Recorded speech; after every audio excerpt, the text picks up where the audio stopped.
Sir ನಾ ನಿಮ್ದು ಪರಿಚಯ ಮಾಡ್ಕೊಟ್ಟು ಹೇಳ್ರಿ. ಹೇಳ ನಾನು ಓಂಪ್ರಕಾಶ್ ದಡ್ಡೆ, ಇತಿಹಾಸದ ಪ್ರಾಧ್ಯಾಪಕ, ಚಿತ್ರದುರ್ಗ ಕೋಟೆ ಅಂದಾಗ ನಮ್ಗೆ ಬರ್ತದೆ ಒಣಿಕೆ ಒಬ್ಬಗಳು.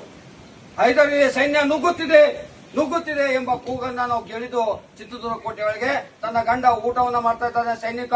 ಆದ್ರೆ ಊಟವನ್ನ ಮಾಡುವಾಗ ಗಂಡಗೆ ಹೇಳ್ತಾಳೆ, ನೀವು ಹೈದರಾಲಿ ಸೈನ್ಯವನ್ನ ಬಂದಾಗ ನಾನು ನೋಡ್ಕೊಳ್ತೇನೆ ಅಂತ ಹೇಳಿ ಇದೇ ಕಿಂಡಿಯ ಮೂಲಕ ಹೈದರಾಲಿ ಸೈನ್ಯವನ್ನ ಮುಂದೂಗುತ್ತದೆ. ಅವಾಗ ಹೈದರಾಲಿ ಸೈನ್ಯವನ್ನು ನೋಡಿದಾಗ ಒಣಿಕೆಯನ್ನ ತೆಗೆದುಕೊಂಡು ಏನ್ ಮಾಡ್ತಾಳೆ, ಒಣಿಕೆ ಒಬ್ಬೊಬ್ಬಳು ಸ್ಥಿರವನ್ನ ಚೆಂಡವ ಮಾಡ್ತಾಳೆ. ಆದ್ರೆ ಗಂಡಗೆ ಹೇಳಲ್ಲ, ಅವ ಊಟವನ್ನ ಮಾಡ್ಲಿ, ನಾನು ಹಾಗೆ ಇರ್ತೇನೆ ಅಂತ ಹೇಳ್ತಾಳೆ. ಆದ್ರೆ ಧೀರವಾದಂತಹ ಕನ್ನಡದ ಮಹಿಳೆ ಒಣಿಕೆ ಒಬ್ಬಳು ಏನು ಮಾಡ್ತಾಳೆ ಅಂದ್ರೆ ನೂರಾರು ಸೈನ್ಯದ ಕೆಲಸವನ್ನ ಒಬ್ಬ ಹೆಣ್ಮಗಳನ್ನ ಮಾಡ್ತಾಳೆ. ಆ ಹೆಣ್ಮಕ್ಳು ಅಂದ್ರೆ ಹೈದರಾಲಿ ಸೈನ್ಯವನ್ನ ಈ ಕಿಂಡಿಯ ಮೂಲಕ ಒಳಗೆ ನುಗ್ತಾ ಇರ್ತದೆ. ಅವಾಗ ತಾನೇ ಗಂಡನ ರೂಪದಲ್ಲಿ ಒಬ್ಬ ವೀರ ಮಹಿಳೆ ಒಣಿಕೆ ಒಬ್ಬಳ ಚರಿತ್ರೆ ಇಡೀ ಕನ್ನಡ ನಾಡಿನ ಚರಿತ್ರೆಯಲ್ಲಿ ಮಹಿಳೆಯರಿಗೆ ಒಂದು ಮಾಡೋದು ಅಂತ ಹೇಳಿ ಭಾವಿಸ್ಕೊತೇವೆ. ಹಾಗಾಗಿ ಈ ಸಂದರ್ಭದಲ್ಲಿ ಚಿತ್ರದುರ್ಗ ಕೋಟೆ ಅಂದಾಗ ಒಣಿಕೆ ಒಬ್ಬಳ ನಮ್ಮ ಬರ್ತದೆ. ತಮ್ಮೆಲ್ಲರಿಗೂ ನಮಸ್ಕಾರ. ನಾನು ಓಂಪ್ರಕಾಶ್ ದಡ್ಡೆ. ಸರ್ ಅವ್ರ ಯಜಮಾನ್ರ ಹೆಸರೇನು ಸರ್?